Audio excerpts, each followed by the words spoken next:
আসসালামু আলাইকুম ওয়া রাহমাতুল্লাহি ওয়া বারাকাতুহু। আজকে আলোচনা করব একটা গুরুত্বপূর্ণ বিষয় নিয়ে, আশুরার দিন নিয়ে। আশুরার দিন কাকে বলে এই নিয়ে কিছু আলোচনা করব। মুহররমের 10 তারিখকে আশুরা বলে। আজকে 8 তারিখ, মুহররমের 8 তারিখ চলতেছে। আগামীকাল শনিবার 9 তারিখ এবং এর পরের দিন রবিবার 10 তারিখ। তো শনিবার সারাদিন গিয়ে রাত্রেবেলা 10 তারিখে রাত্র পড়বে। তো আমাদের 10 তারিখ কি তা জানা জরুরি, যে আশুরা দিনকে আরবিতে আশুরা বলে, যার অর্থ হচ্ছে 10। আর আশুরা দিনে অনেক মর্যাদা ফজিলত বর্ণিত হয়েছে। কিভাবে? যে হযরত আদম আলাইহিস সালাম এর তওবা আল্লাহ তাআলা আরাফার ময়দানে কবুল করেছেন এই আশুরার দিনে। মুহররমের 10 তারিখ আশুরার দিনে আল্লাহ সুবহানাহু ওয়া তাআলা নবী আদম আলাইহিস সালামের তওবা আল্লাহ কবুল করেছেন। 2 নম্বর, নূহ আলাইহিস সালামকে যে প্লাবন দিয়েছিলেন, বন্যা আল্লাহ তাআলা দিয়েছিলেন, ওই সময় এই প্লাবন থেকে মুক্তি পেয়েছেন হযরত নূহ আলাইহিস সালাম। যদি পাহাড়ে গিয়ে এই মুহররমের 10 তারিখে নৌকা এই যদি পাহাড়ে গিয়ে আটকে গিয়েছিল। তো 2টা পাইলাম। 3 নম্বর, হযরত মূসা আলাইহিস সালামকে আল্লাহ পাক রব্বুল আলামিন ফেরআউনের কবল থেকে, অত্যাচার নিপীড়িত থেকে আল্লাহ তাআলা রক্ষা করেছেন। তো আরো অনেক ঘটনা রয়েছে মুহররমের 10 তারিখে। তো এটা আল্লাহ পাক রব্বুল আলামিনের পক্ষে একটা রহমতের দিন। পরবর্তীতে আল্লাহ পাক রব্বুল আলামিন অনেক হক্কানিয়াতদেরকে বাতিলের বিপক্ষে জয়লাভ করেছেন, বিজয় দান করেছেন। এই জন্য এটা রহমতের দিন হিসেবে আদিকাল থেকে, আদম নবী থেকে নিয়ে আমাদের নবী পর্যন্ত, অর্ধ শতাব্দী পর্যন্ত, অর্থাৎ রাসূলুল্লাহ সাল্লাল্লাহু আলাইহি সাল্লাম ইন্তিকালের 50 বছর পর পর্যন্ত, 50 হিজরি পর্যন্ত এই রহমতের দিন হিসেবে এটা পালন করে আসতেছে। পরবর্তীতে রাসূলুল্লাহ সাল্লাল্লাহু আলাইহি সাল্লামের ইন্তিকালের পর 50 বা 51 হিজরিতে হযরত হুসাইন রাদিয়াল্লাহু তাআলা আনহুর সাথে একটা বেদনাদায়ক ঘটনা ঘটে। এরপর থেকে আমাদের বাংলাদেশে বিশ্বের মধ্যে একটা বেদাত, একটা শোক দিবস হিসেবে এটা পালন করে। কিভাবে? যে 10 মুহররমে এই 61 হিজরিতে হযরত হুসাইন রাদিয়াল্লাহু তাআলা আনহু শাহাদাত বরণ করেছেন এবং আহলে বাইত, রাসূলুল্লাহ সাল্লাল্লাহু আলাইহি সাল্লামের আহলে বাইত 72 জন সহ এই দিনে ইন্তেকাল করেছেন, শহীদ হয়েছেন দুর্ভিক্ষদের ফিতনার কারণে। এই কারণে এরপর থেকে আমরা এটাকে বেদনাদায়ক দিন হিসেবে, হাসান হুসাইন হিসেবে বিভিন্ন রকমের অপসংস্কার আমরা পালন করি। কিন্তু এরা সম্পূর্ণ বেদাত। রাসূলুল্লাহ সাল্লাল্লাহু আলাইহি সাল্লাম বলেছেন, কুল্লু বেদাতিন দালালাহ ওয়া কুল্লু দালালাতিন ফিন্নার। প্রত্যেক বেদাত গুমরাহি, আর প্রত্যেক গুমরাহি তারা জাহান্নামে চলে যাবে, পথভ্রষ্ট, তারা জাহান্নামে যাবে। এই জন্য চেষ্টা করবেন আজকে, আগামীকাল শনিবার, এরপর রবিবার, মুহররমের 10 তারিখে যেন আমাদের মাধ্যমে কোনো বেদাআতি কাজ সংগঠিত না হয়। আল্লাহ পাক রব্বুল আলামিন আমাদের সকলকে বেদাআত মুক্ত জিন্দেগি যাপন করার তৌফিক দান করুক। ওয়া আখির দাওয়ানা আলহামদুলিল্লাহি রাব্বিল আলামিন। ইনশাআল্লাহ এর পরবর্তী আলোচনা আমার পরবর্তী বয়ানের মধ্যে বা আলোচনার মধ্যে পেয়ে যাবেন। আসসালামু আলাইকুম ওয়া রাহমাতুল্লাহ। এখন আসেন আমরা জানবো আমরা এই কারবালার ময়দানে মুহররমের 10 তারিখে যে হুসাইন রাদিয়াল্লাহু তাআলা আনহুর সঙ্গে যে একটা ট্র্যাজেডি বা বেদনাদায়ক ঘটনা ঘটছে, এর ক্ষেত্রে কে বা কারা দায়ী, এ সম্পর্কে আমরা বিস্তারিত আলোচনা করব। দায়ী হচ্ছে ইয়ামানের অধিবাসী আব্দুল্লাহ ইবনে সাবা।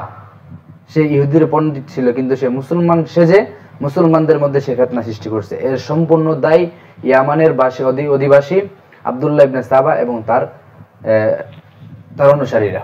কিভাবে হয়েছে আমাদের জানা জরুরি। যে রাসূলুল্লাহ সাল্লাল্লাহু আলাইহি সাল্লাম ইন্তিকালের পর 50 হিজরির পরে, যখন এই 50 হিজরিতে হযরত মুআবিয়া রাদিয়াল্লাহু তাআলা আনহু এর শাসনামল চলতেছিল, তখন এখন হযরত মুআবিয়া রাদিয়াল্লাহু তাআলা আনহু তিনি চিন্তা করলেন যে খেলাফতের দায়িত্ব কাকে দেয়া যায়। তখন তিনি মনে করলেন যে হুসাইন রাদিয়াল্লাহু তাআলা তো আমল পরহেজগার মুত্তাকি, কিন্তু দেশ পরিচালনা করতে, খেলাফতের দায়িত্ব আঞ্জাম দিতে সবচেয়ে উপযুক্ত আমার ছেলে ইয়াজিদ। তো এই চিন্তা করে ইয়াজিদকে তিনি দায়িত্ব দিলেন, খেলাফতের দায়িত্ব দিলেন। কিন্তু হযরত হুসাইন রাদিয়াল্লাহু তাআলা ছিলেন পরহেজগারী মুত্তাকি ব্যক্তি, কিন্তু উনি তা মেনে নিতে পারছে না, তিনি নিজেকে উপযুক্ত মনে করলেন। অতঃপর কিছুদিন যাবত কুফার থেকে কতক মুসলমান তারা হাজার হাজার চিঠি লিখে পাঠাইতেছে যে হুসাইন রাদিয়াল্লাহু তাআলার নিকট যে আপনি কুফার চলে আসেন, আমরা আপনার হাতে হাত লেগে বায়াত গ্রহণ করে বায়াত গ্রহণ করব এবং আপনি খেলাফতের দায়িত্ব নেবেন। তো যাই হোক, এই চিঠি পেয়ে হুসাইন রাদিয়াল্লাহু তাআলা চিন্তা করলেন, হ্যাঁ ঠিক আছে, উপযুক্ত তো আমি, এই জন্য দায়িত্ব উপযুক্তের কাছে যাই ভালো। আরেকটা কথা হচ্ছে যে হুসাইন রাদিয়াল্লাহু এরা চেয়েছিলেন যে এই দায়িত্বটা হুসাইন রাদিয়াল্লাহু তাআলা নেওয়া, কারণ এটাকে নাসক করা, যাতে করে পরবর্তীতে কেউ এটা দাবি না করতে পারে যে খলিফা হবে তারই সন্তান যেন এরকম খেলাফতের দায়িত্ব পালন না করে। এই ক্ষেত্রে তিনি এটা বোঝানোর জন্য, এটাকে নাচক করার জন্য, মানে ভবিষ্যতে যেন এটা না হয়, এই জন্য তা করার জন্য তিনি কুফার জন্য রওনা হয়ে গেলেন আহলে বাইত 72 জনকে সাথে নিয়ে।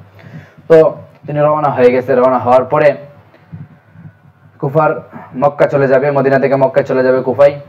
তো সেখানে যাওয়ার পূর্বে হযরত হুসাইন রাদিয়াল্লাহু তাআলা তার চাচাতো ভাই মুসলিম ইবনে আকিল রাদিয়াল্লাহু তাআলা আনহুকে পাঠাইলেন, যা বললেন তুমি যে কুফার অবস্থা দেখে আসো, কারণ আগের যুগে এরকম সিস্টেম ছিল যে পূর্ববর্তীতে সন্ধান করা হতো, কোনো দুর্ঘটনার সম্মুখীন না হয়। তো মুসলিম ইবনে আকিল সেখানে যে নিরাপত্তা দিলে এবং চিঠি লিখলেন, হ্যাঁ নিরাপদে আসতে পারেন। পরবর্তীতে যখন ওই সময় কুফার শাসনকর্তা ছিলেন ইবনে জিয়াদ, সে এই খবর শুনতে পেরে মুসলিম ইবনে আকিল এবং তার সঙ্গে যারা আছে সকলকে শহীদ করে ফেললো। এবং এই মর্মান্তিক ঘটনা শুনে কুফার যত মুসলমান আছে সকলেই উবাইদুল্লাহ ইবনে জিয়াদের বাড়িকে বেষ্টন করে ফেললো। বেষ্টন করার পরে উবাইদুল্লাহ ইবনে জিয়াদও তাদেরকে শহীদ করে দেয় এবং কিছু লোক সংখ্যক হুসাইন রাদিয়াল্লাহু পক্ষে বিপক্ষে গিয়ে এই উবাইদুল্লাহ ইবনে জিয়াদের পক্ষে নেই এই তার আক্রমণ থেকে বাঁচার জন্য। তো যাই হোক, হুসাইন রাদিয়াল্লাহু চিঠি পেয়ে রওনা হয়ে গেল। রওনা হওয়ার পরে কুফার নিকটবর্তী হয়ে মক্কার দিকে রওনা হয়ে গেল। এই সময় মদিনা থেকে শুনতে পেলেন ইয়াজিদ যাকে আমির মুয়াবিয়া তাকে খলিফার দায়িত্ব দিয়ে গেল। তো ইয়াজিদ শোনার পরে এই শাসনকর্তা কুফার নিকট শাসনকর্তার নিকট বার্তা লিখে পাঠাইলো যে আপনি এদেরকে কুফায় আসতে বাধা দেন, নাহলে বড় ধরনের ফিতনা হতে পারে। তো এই চিন্তা করে উবাইদুল্লাহ ইবনে জিয়াদকে দায়িত্ব দিলেন। উবাইদুল্লাহ ইবনে জিয়াদ যখন তাদেরকে বেষ্টন করে ফেললো এই কথা শুনে, তখন হযরত হুসাইন রাদিয়াল্লাহু তাআলা আনহু নিজে আত্মরক্ষার জন্য তিনি কারবালার ময়দান, ফুরাত নদীর পাশে কারবালার ময়দানে ঘাঁটি স্থাপন করলেন। আর উবাইদুল্লাহ ইবনে জিয়াদের বাহিনী তাদেরকে বেষ্টন করে রাখলো। তো বেষ্টন করার পরে এখন দেখলেন যে বড় ধরনের বিপদের সম্মুখীন হতে হবে এবং হুসাইন রাদিয়াল্লাহু তাআলা বুঝতে পারেন যে একটা ষড়যন্ত্র করা হয়েছে। এজন্য তিনি উবাইদুল্লাহ ইবনে জিয়াদকে বললেন, তিনটা কথা বললেন যে আমাকে মক্কায় যেতে দাও, হ্যাঁ না হয় তুমি আমাকে এমন এক রাষ্ট্রের মধ্যে যেতে দাও যেখানে ইসলামী হুকুমত জারি আছে, অথবা আমাকে ইয়াজিদের সঙ্গে সাক্ষাৎ করার দাও, সুযোগ দাও। কিন্তু উবাইদুল্লাহ ইবনে জিয়াদ এই হুসাইন রাদিয়াল্লাহু তাআলা কোনো কথাই কর্ণপাত করলেন না। কর্ণপাত না করে পরে বাধ্য হয়ে হুসাইন রাদিয়াল্লাহু তাআলা এই জালেমদের বিরুদ্ধে লড়াই করতে শুরু করলেন। লড়াই করতে করতে আহলে বাইত হুসাইন রাদিয়াল্লাহু তাআলা সহ আহলে বাইত 72 জন শাহাদাত বরণ করেন। এখান থেকে কারবালার যে ঐতিহাসিক মর্মান্তিক ঘটনা হয়েছে এটা সেখান থেকে আসছে। তো এখান থেকে আমরা কি শিখলাম, এটাই মূল, এই এখান যা শুনলাম এটাই হচ্ছে মূল কাহিনী, অর্থাৎ কারবালার ট্র্যাজেডি বা কারবালার মর্মান্তিক ঘটনা এটাই। আর বিস্তারিত অনেক বড় বিস্তারিত আছে, তো সংক্ষিপ্ত আকারে আমি এতটুকু আপনাদেরকে বুঝাইছি। আরেকটা যে বিষয় ছিল, হুসাইন রাদিয়াল্লাহু বাধা দিয়েছে বিভিন্ন রকমের, আব্দুল্লাহ ইবনে আব্বাস বুঝতেছে সে ফিতনা হবে, বলছে কুফার বাসিন্দা ভালো হবে না, বিভিন্ন রকমের বাধা দিলে কিন্তু হুসাইন রাদিয়াল্লাহু শুনলেন না, নিজের মতের উপর অটল থাকলেন। তো এটাই হচ্ছে কারবালার মর্মান্তিক ঘটনা, সংক্ষিপ্ত আকারে আপনাদের সম্মুখে উপস্থাপন করলাম। আশা করি আপনারা বুঝতে পারছেন। আর এই বেদাআত হুসাইন রাদিয়াল্লাহু তাআলা আনহুর সঙ্গে যে শাহাদাতের যে কারবালার ময়দানে একটি ঘটনার সম্মুখীন হয়েছে বেদনাদায়ক, তো এই ঘটনা পরে 302 হিজরি, আবার কোনো বর্ণনায় 362, 63 বিভিন্ন বর্ণনার মধ্যে পাওয়া যায় যে ওই 302 হিজরি অথবা 362, 63 হিজরিতে এই ইরাকের মওজুদ দৌলা নামে এক ব্যক্তি ইরাকের বাগদাদে এই হুসাইন রাদিয়াল্লাহু তাআলা এর শোক দিবস পালন করতে শুরু করে। এর পরবর্তীতে কিছুদিন পরে, কয়েক বছর যাওয়ার পরে এটা মিশরে ছড়িয়ে পড়ে। মিশরে ছড়িয়ে পড়ার পর আস্তে আস্তে পুরো বিশ্বের মধ্যে এটা ছড়িয়ে পড়ে এরপর থেকে আমরা এটাকে শোক দিবস হিসেবে পালন করি, অথচ এটা বেদাত।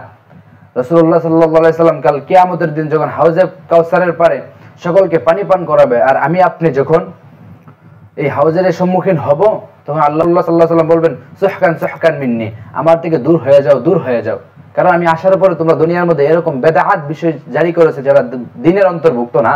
তো চিন্তা করে দেখেন কাল কিয়ামতের দিন যখন পানি পানি বলে চিৎকার করব, তখন আমাদের কি অবস্থা হবে।